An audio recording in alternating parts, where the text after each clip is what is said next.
Pendidikan agama Islam. Pendidikan, kata ini juga diletakkan kepada Islam, telah didefinisikan secara berbeda-beda oleh berbagai kalangan yang banyak dipengaruhi pandangan dunia. Namun pada dasarnya semua pandangan yang berbeda itu bertemu dalam kesimpulan awal bahwa pendidikan merupakan suatu proses penyiapan generasi muda untuk menjalankan kehidupan dan memenuhi tujuan hidupnya lebih efektif dan efisien. Tujuan pendidikan agama Islam. Pada dasarnya manusia diciptakan supaya mereka menghamba kepada Allah sebagaimana yang dijelaskan dalam surat Al-Zariyat ayat 56 yang artinya, dan aku tidak menciptakan jin dan manusia kecuali supaya mereka beribadah kepadaku. Supaya mereka memahami tujuan diciptakannya, perlu diberikan pendidikan kepadanya, yaitu pendidikan agama Islam. Pendidikan agama Islam secara formal dilaksanakan di sekolah, sedangkan secara tidak formal dapat dilangsungkan di luar sekolah, baik di masyarakat atau keluarga. Tujuan individual, yaitu tujuan yang berkaitan dengan kepribadian individu dan pelajaran-pelajaran yang dipelajarinya. Tujuan ini menyangkut perubahan-perubahan yang diinginkan pada tingkah laku mereka, aktivitas dan pencapaiannya, pertumbuhan kepribadian dan persiapan mereka di dalam menjalani kehidupan di dunia dan di akhirat. Yang kedua, tujuan sosial, yaitu tujuan yang berkaitan dengan tujuan sosial anak didik secara keseluruhan. Tujuan ini menyangkut perubahan-perubahan yang dikehendaki bagi pertumbuhan serta memperkaya pengalaman dan kemajuan mereka dalam menjalani kehidupan masyarakat. Yang ketiga, tujuan profesional, yaitu tujuan yang berkaitan dengan pendidikan sebagai ilmu, sebagai seni, sebagai proses, dan sebagai aktivitas yang ada dalam masyarakat. Think, Pair, Share. Metode ini diawali dengan belajar individu, misalnya setiap siswa membacakan rukun wudhu pada buku PAI yang dipegangnya. Numbered Hit Together. Langkah praktis dalam pembelajaran ini adalah guru membuat kelompok belajar yang terdiri dari 5 anggota pada masing-masing kelompok. Langkah-langkah active learning. Beberapa contoh pelaksanaan pembelajaran sebagaimana disebutkan di atas tidak akan terlaksana dengan baik bila tidak dilakukan langkah-langkah menuju pelaksanaannya. Perencanaan pembelajaran, yaitu Sanjaya menegaskan bahwa perencanaan merupakan hasil proses berpikir yang mendalam. Yang kedua, pelaksanaan pembelajaran. Yang ketiga, evaluasi pembelajaran. Kesimpulannya, permasalahan pembelajaran PAI di sekolah perlu ditangani serius supaya peserta didik tidak tambah menjauhi mata pelajaran tersebut, yang pada gilirannya akan semakin melemahkan pemahaman keagamaan mereka, dan pada akhirnya mereka akan jauh dari Islam itu sendiri.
Pendidikan agama Islam.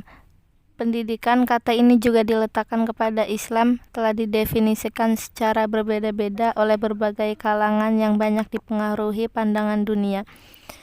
Namun pada dasarnya semua pandangan yang berbeda itu bertemu dalam kesimpulan awal bahwa pendidikan merupakan suatu proses penyiapan generasi muda untuk menjalankan kehidupan dan memenuhi tujuan hidupnya lebih efektif dan efisien.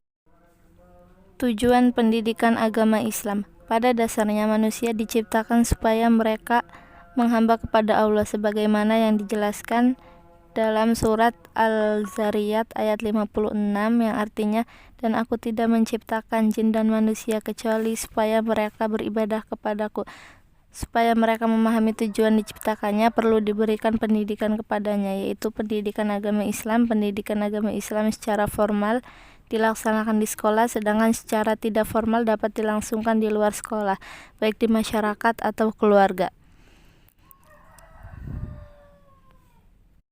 Tujuan individual yaitu tujuan yang berkaitan dengan kepribadian individu dan pelajaran-pelajaran yang dipelajarinya. Tujuan ini menyangkut perubahan-perubahan yang diinginkan pada tingkah laku mereka, aktivitas dan pencapaiannya, pertumbuhan kepribadian dan persiapan mereka di dalam menjalani kehidupan di dunia dan di akhirat. Yang kedua, tujuan sosial yaitu tujuan yang berkaitan dengan tujuan sosial anak didik secara keseluruhan.